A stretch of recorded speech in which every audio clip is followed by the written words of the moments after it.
Fabulous stuff, everyone. Fabulous stuff. Another derby victory for Celtic. We should be used to it by now, but as we always say, the feeling never gets old. Stevie is with me to chat about Celtic 3, Rangers now. It looks like you're still inside Celtic Park, Stevie. You know you're allowed to leave.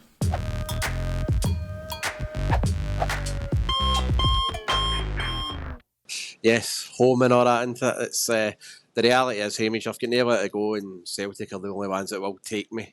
It's an embarrassment of a position to be in personally, but no, that was such a routine performance, really straightforward win. I think it was something that we were saying. I think Big John was right on Friday, and we echoed it too on Saturday, where we were basically saying, Rangers had it all to prove.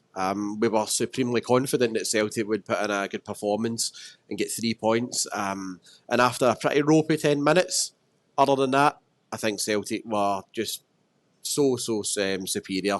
Brendan Rodgers oozed the confidence as well in the presser after the game. And just overall, Hamish, really good afternoon. And you're right. We are really used to it, but we don't take it for granted. And I certainly don't anyway. Yeah, you have just revealed why you're still in the stadium. You were at the post-match press conference, so we'll hear about that in a wee minute.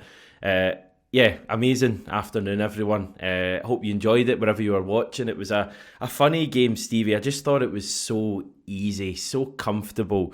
I don't know if you feel like this, if anyone else feels like this, but that is like the calmest I have been, I think, for one of these derby matches in a number of years. I don't think I even got nervous at any stage of the match, and even in the lead up to the game, Stevie, the last 3 or 4 days, maybe because transfer stuff was happening and Champions League stuff was happening, but it just felt like a normal game, and it played out like a normal game. Celtic were streets ahead of the opposition.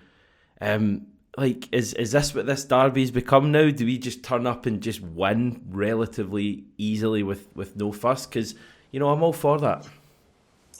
Well, I think the derby has become fairly routine, and that is all down to the fact that we prepare better than Rangers.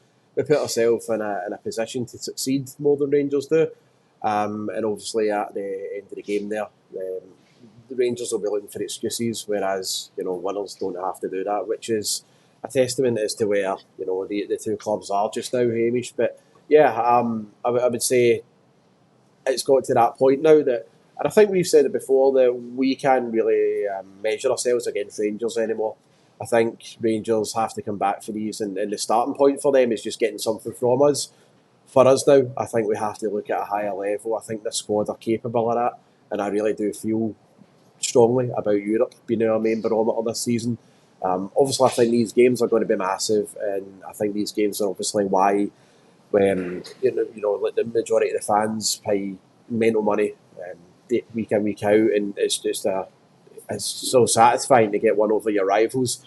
But yeah, the fixture is becoming so one-sided now, and I'm saying that in a position of glee. Of course, I understand that things can change. They're not going to change very quickly though, because I think Celtic, have got such a good contingency that if key players do leave, we've already seen with the bench today what that we've got to bring in, you know what I mean? And that was the main thing for me when I looked at Celtic's bench and then I looked at Rangers' bench, and it was vast levels in difference. The quality we brought on, player for £11 million, bringing on Adam Ida, who helped us win a league and a cup last season.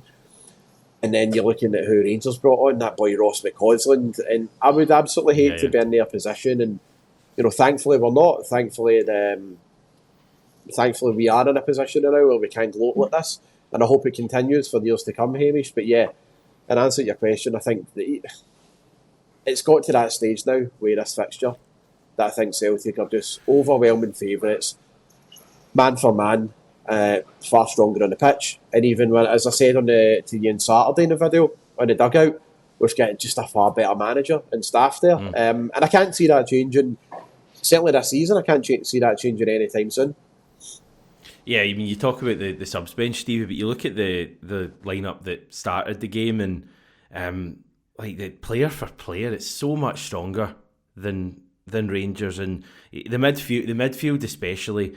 Bernardo, McGregor, Hatate against Diamande, Barron, and Sterling. Like, it is one hell of a gulf in in class. Nicholas Kuhn against Jefte again is like a hell of a mismatch for me.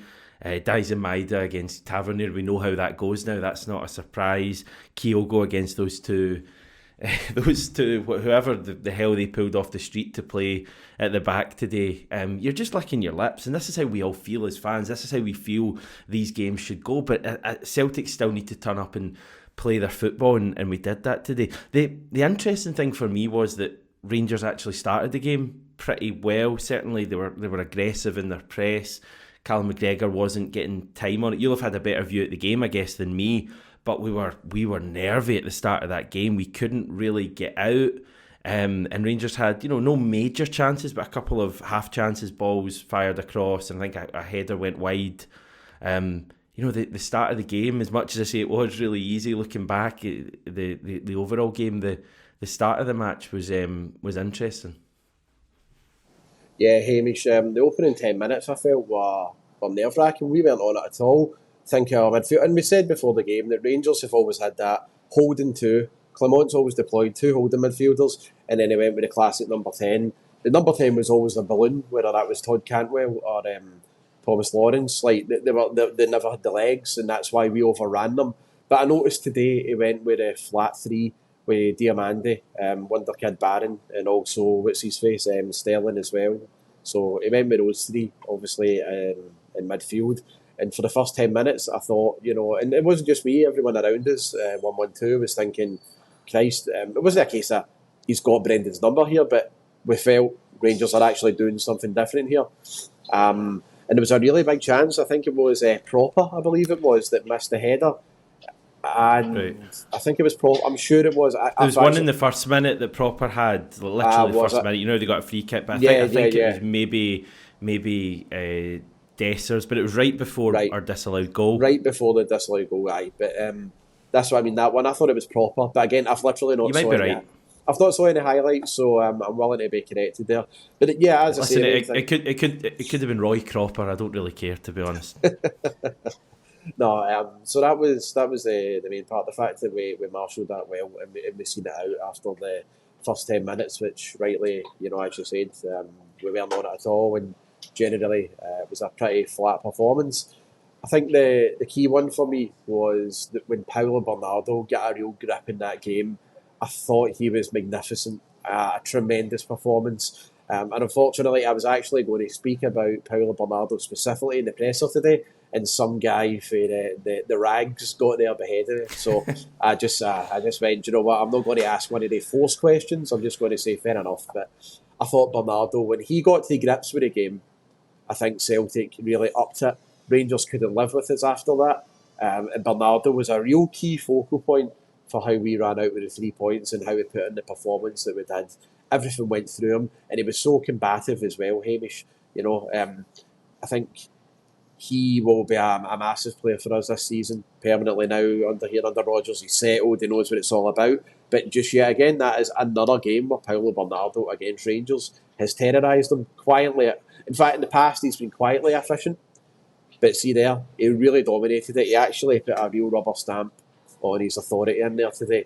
And when Paulo Bernardo got to grips with that, I think that's when Celtic started playing. And another one I noted as well, first half, down the wings, fullbacks and wingers are just hammering them all game. Their fullbacks couldn't cope with that. We always knew Tavernier was going to be a weakness, we said that. And I would hate to be in a position where, as a Celtic fan, if we had a captain that was getting bodied and routinely humiliated, and he's still starting the first game of that of the season, starting one of these games, I'd be in a position where I'd be like raging and fuming about that. It's mad that they don't seem to be doing that. It's not our problem, but see, you noticed that today, major glaring weakness with Hefty and Tavernier. They never had the legs to cope with the likes of Alistair Johnson, Greg Taylor, Dyson Maeda and Nicholas Kuhn. And we had players just overloading it and bombing it down there. And it's no surprise that we got a first goal from the wing as well. We always seem to score a goal like that against Rangers. Mm-hmm. Yeah, it was a goal I felt, it's a good point you make, because I felt like I'd seen that goal, and like you can imagine Leah Labada being in the end of that kind of goal. I think you're just forgetting maybe that James Tavernier's a Hall of Famer at Rangers. You maybe just need to remember that, mate. I'm sure he'll be back there very soon when he he scores a free kick against Dundee or something in a few weeks' time. So much you spoke about there. Paulo Bernardo was excellent. He's actually, I don't know if I've just never noticed this about Bernardo, but players were bouncing off Bernardo today. Like, he looked really, really strong, really good in tight areas, and I'm so excited to see what he can do going forward. He had a big part in that first goal. Alistair Johnson did really well to get onto that first goal as well. Like, really well, I thought, to get onto the pass and put it across, and obviously Dyson Maida's there. I thought that was the main moment in the game, our disallowed goal. I thought that was actually, in a weird way, as much as it was chalked off, and by the way, extremely close. You won't have seen this, but extremely close. And the camera angle VAR is using, for me, isn't good enough. I don't know how they can't get a better camera angle. But anyway, I thought that moment just really gave the team confidence, got the stadium going again, because it had been a nervy start. And I think it also planted a seed of doubt, at least, into all those Rangers players. Because from that point, it really wasn't much of a contest. We just kind of had to weather the early storm from Rangers. We knew they wouldn't be able to keep it up, and they didn't really create anything, really. They had maybe a couple of wee half chances, but it's not as if we were getting absolutely battered. The first goal, as we say, is great. Dyson Maida's in the end of it. Second goal, fabulous. Kyogo passes it into the corner. Reminded me a bit of the McGregor goal against Rangers at Hampden all of those years ago. I think one of our pals, Gamba, mentioned that it was a bit like Kyogo's goal against Ferencváros as well, when that brilliant Jota pass, the way he passed it into the net. And at that stage, you're 2-0 up, and the game's kind of done already. Yeah, it also reminded me of, not a Celtic player, but Tony Kroos scored like a kind of similar goal, just passed it in, and it was some bend on it. I think it might have been against Valladolid or something, but anyway, I'm not going to, I know this isn't the Real Madrid sort of podcast or that, is it? The opening, I think, by the way, the ball Bernardo played to Alistair Johnson was fantastic for the first goal. Yeah. Johnston, his cutback was fantastic too. It was just, a really well worked goal. And also a shout out to one of Celtic's greatest players over the years, James Tavernier, for sleeping at the back post again. It's some gimmick from them, like they do it all the time. It really is. And as I say, like I would be absolutely fuming, and you'd be demanding like contracts getting ripped up, seeing that time and time again. But again, that's not a problem. Dyson Maeda, powerhouse in this fixture. That's like, he has just dominated Tavernier now. Like, we obviously, you first started seeing it in the 2-each game. We drew under it in Andy's second season. But that 3-3 game at Ibrox, where he scores in 21 seconds and sets up the John Lundstrom OG, goodbye, never forget, and all that, last season. And then there again, Dyson Maeda has just bodied that guy to the point where I would say Dyson Maeda is just undroppable for these fixtures. Fantastic player, he really is. It was a really key moment, the disallowed goal though, because there were some scenes when it went in, obviously VAR takes that away, and you're like, oh, come on, we've just spent 2 minutes of euphoria, and then you're like, that was all for nothing. But do you know what the key thing there was? The attitude, Hamish, because how many times it could have deflated us. Yeah, how many times have we seen that before, right? Well, Rangers have had a fair few disallowed goals against us, like last season before. They always seem to just cave after that and go, toys at the pram and go, ugh, what's the point? It's not fair. Whereas with Celtic there, as I say, rightly or wrongly, it's disallowed. I've not seen it. But the main thing is the attitude after it. They were spot on and went, you know what? It's gave us a wee key focus into where the weaknesses is for them. Do that again a wee bit quicker. We'll get a goal. And we did. So the attitude and the energy and the enthusiasm from the team after riding out the shaky 10 minutes cannot be understated, because in these fixtures as well, all it takes is a bad call. It takes something going against you, and the crowd start getting deflated, as you say. Some players as well, their confidence dips, but immediately I noted after that, I saw Callum McGregor sort of rounding and geeing up the players, and you just felt we'd be in safe hands after that. And again, by the way, let's not forget, Callum McGregor, I would say in the first half, was they fully on it, but I was really happy because last season we dominated games against Rangers because Callum McGregor had to be on it, and he pretty much was like, other than the 3-3 game at Ibrox, he was our main man in midfield. It was good to see there that while Callum McGregor may not have been brilliant all game, somebody like Bernardo just goes and steps up. And that really encourages me that there's more responsibility being taken now among the rest of the team, and it's not just always on the captain anymore for these games. Yeah, McGregor did his interview after the game in Sky alongside Nicholas Kuhn, and he spoke about the game plan basically being overloads in the middle of the park. We want to get as many players into the middle of the park, he said. Obviously, Greg Taylor's part of that, other players. And then he said, we want to get it through the lines and we want to get it to the front three as quickly as possible. And you saw that today in the first half. How many times did Nicholas Kuhn get the ball and he was like, he had acres of space, or he had one Rangers player that hefty to run at? And I thought Nicholas Kuhn in the first half was magic. Nicholas Kuhn looks unbelievable.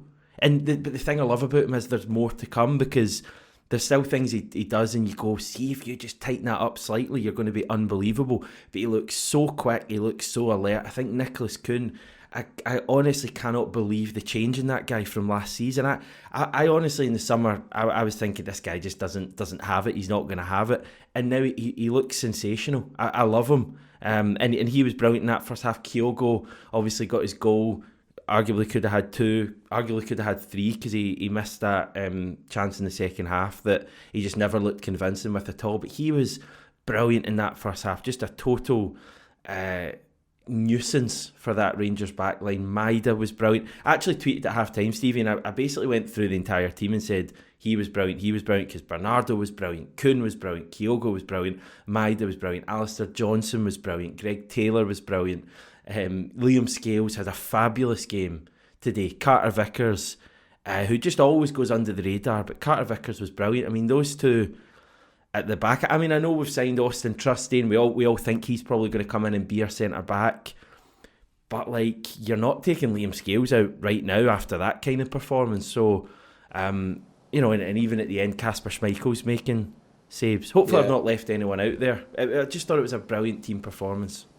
It's waiting on you there, just saying how amazing that was to Hamish. So, no, I've got to say, I know, I bring everything down with Celtic, don't I? With me my Norwich scarf, I'm not even a real Celtic fan. I've got to say, Liam Scales, those first 10 minutes, I thought it was genuinely a nightmare. And then see, after that, Liam Scales was terrific. I'd like to see the stats and the amount of duels that he won, because nothing get by him in the air, and there was at times as well, there was a one-on-one second half. I think it was Adair Lawrence was running towards him. Scales wins the ball, but I have to give a shout out to Furuhashi, because he covered like 50 yards. Yeah. Outstanding. Yeah.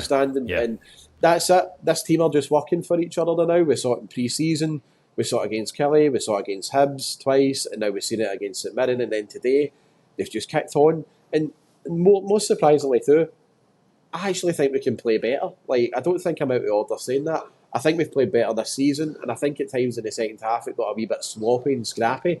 I think it was fair to say. Last 10, 15 minutes I thought were really poor. Like, we kind of let Rangers into it, but it was because the game was won. So you're beating Rangers 3-0, you're missing so many other chances, and you're basically taking the first 10 minutes off and the last 10 minutes off. Like, it is... It must be so destroying to be a Rangers fan and not turn up, but to turn the TV on and watch that today and see a team that is so far ahead of them. We obviously spoke in the Brendan Rodgers first spell about there being such a gulf. And listen, I'm not going to say there's more of a gulf now or anything like that, because there was we're beating them 5-1 and all that, home and away that season. But there is a huge gulf now as well when you look at those teams today. And I don't even think Rangers have much else to offer. That's the thing. No, I don't. And I'll keep it very brief on them, simply because this was all about us today. But yeah, I'll go back to it again. Rangers' main issue is the fact that year after year, they've basically said, where's the problem lie? They're rewarding failure. They are not getting rid of the old guard that constantly let them down. And so they saw it as a bit of success when they get rid of the likes of Barisic, Lundstrom, legend, and Connor Goldson. We seem to forget the fact that they've got Tavernier there. And I clocked him at times in that game, Hamish, and he just didn't want to get over the halfway line. He just looked so done. Serious. He didn't even look like angry at all. He just looked totally. Chris Boyd in Sky Sports, maybe the anger came out a bit later on, but he looked deflated as well. I was with see Tav, mate. You've got to remember he's bitterly disappointed. So we'll keep it with that with him. I think this was all just about Celtic cementing their dominance on this fixture, cementing their dominance now, and it's a real good position to be in with the international break. Now that we've got that, I mean, can you imagine we drop points there or something, and we've got 2 weeks off? It's not the greatest of positions to be in. Everybody's a wee bit down after it, aren't they? But no, after that there today, just real superiority all over this fixture, all over Glasgow. Just a real confidence all around Celtic now. Everything's looking very good. We've had a fantastic week, and that was big because after St Mirren, you were maybe thinking, will the club invest in the transfers? Will they actually spend big money? And then you're thinking, what about the Champions League? Are we going to get a horror show of draws? And then there was a lot of Rangers after they won 6-0, remember, against Ross County. There was all this chat about them finally going to Celtic Park and getting a result for the first time since 2020. None of that's happened yet again. It's just turned out to be a really good week, and we can enjoy the international break. And I think too, it'll be good for the guys that have just joined, such as Engels and Trusty and everything. Engels will be joining the international setup, won't he, with Belgium? They'll be wanting to come back and get a good sort of full week of training after the internationals too. Really looking forward to the Hearts game. It's exciting. Yeah, it's fantastic. We've not even mentioned Callum McGregor's fabulous goal. Maybe slightly taken down by the fact it was a deflection, slightly, but it's still a sensational Celtic moment, and it's now McGregor's now scoring virtually every Sunday that we play. He must be like one of the top scorers in the Premiership this season. And was Steve Clark in attendance again? He wasn't, no, but Blofeld from James Bond was there. Christoph Waltz, the actor, you could say it was a waltz for Celtic this afternoon. Joe Hart was there as well, Stevie. He was actually filmed riling the team up before the match. Brilliant. Which was fabulous. But that McGregor goal was brilliant. I mean, what a moment. I leapt off the sofa when that McGregor goal went in. I didn't even, and part of this might be it's like midnight and that when the goal went in, I can't make too much noise here, but I didn't even go like mad. I just stood up and went like that. I was just like, oh my God, what a moment. The captain scoring a goal like that to go 3-0 up against Rangers. I just love watching this team at the moment. They're an absolute joy to watch, the way they move the ball, the players we've got to look forward to. And then you see someone like Engels coming on for the final half an hour. And he just looks like he's going to fit in seamlessly. Like I thought he looked pretty good, all things considered. McCowan came on as well. Obviously, you mentioned like Ida coming on and James Forrest coming on for his 500th game. Stevie, he got a huge ovation. He looked lively as well. We just have so many options now. What was the atmosphere like today? The atmosphere was good, although I would say these daytime kickoff. I mean, you're always going to compare it again, aren't you, to the 3-0. That's always been the pinnacle. I think Sunday at this time, the crowd were as up for it as possible, I would say. I mean, there were times there was a bit of a dip in the second half and the guys at the Green Brigade could only do so much. But overall, I think the good thing is the fans stuck with the team. It was a really, those opening 10 minutes, as I say, the fans stuck with it and they were still generating an atmosphere. You know what it's like in these type of games when something goes again. I mean, those, as I say, the opening period of the game, it could have been nervy and fans could have been on players' backs. I do notice Scales wasn't very accomplished in those opening 10 minutes or so. But again, there was nobody getting on his back. There was a lot of encouragement.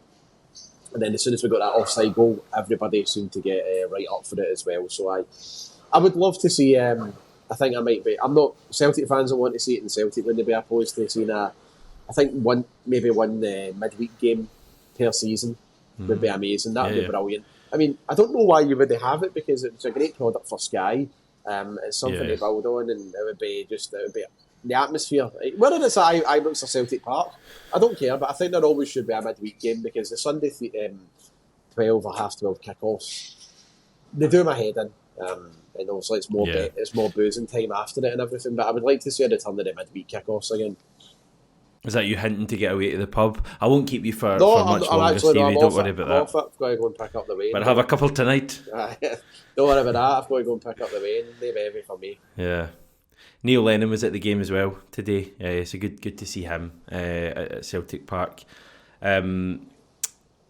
Yeah, it was. I think when we get the personally speaking, I think when we get the 5% away supporters in the stadium, it'll make a difference to the atmosphere. Like, the atmosphere sounded great, and it's like, I just think it's almost just because Celtic were so far ahead of Rangers and there's no away fans there.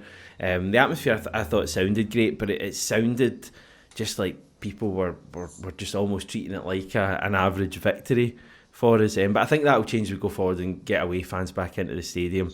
But yeah, fabulous stuff. Just briefly, because I won't keep you for much longer, what was the script in the press room after the game? What was Brendan Rodgers saying? It was actually their manager that came in first. There was excuses about how could I easily been 3-1, 3-2 or 3-3. Did he say that? Did he say 3-3? He did. I didn't even record it, but I'm sure it'll be out tomorrow at some point, or it'll be on Clyde or whatever. Genuinely said that if they took their chances, it could have been 3 each, because he mentioned the whole 14 attempts to 13 attempts thing. I knew he would do that. Yeah, the stats were very even, by the way, Stevie, but that does not tell the story of the game. No, anyone watching that game will know that Celtic were so dominant. Yeah, but it was more just about what Brendan said. Brendan was seemed quietly happy, like it wasn't the big dog Brendan that we're used to seeing, where that ego just swells up. But no, he was really happy. He said the work that was done this week with the transfers, especially.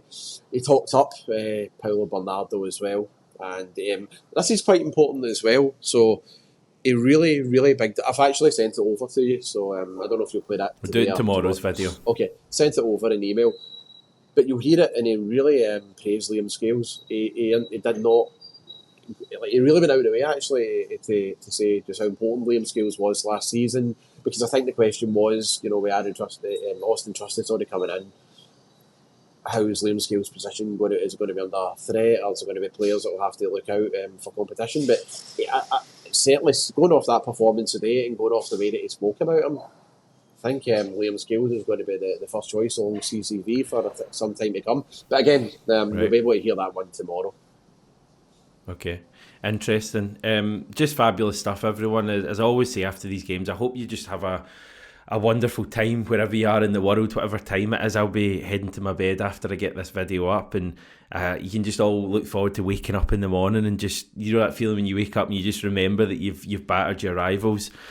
So many good times ahead for this team this season. Champions League fixtures have come out. We'll take a look at them in tomorrow's video. And it just paves the way for a fantastic campaign. I can't wait for it. Final note, I thought the Green Brigade displays were great today. One before the game, there was one just before the second half as well. So fantastic work from them as always. Final comments, Stevie, and then we'll let you go. Well, all I can really ask is, Hamish, what about Rangers' health now? Oh, fabulous stuff. Listen, Stevie, I know you've hung about for a while, right. So I massively appreciate your arm doing all right. Is it managed to survive this? Switching between. But yes, look, the people in oppressed countries obviously mourn my situation here. I think there'll be a vigil for my arm at some point, but I'm fine. Don't worry about me. Yeah. Fabulous. Right, okay, everyone, enjoy the rest of your day, night, etc. Back tomorrow to look at the game some more. So speak to you then.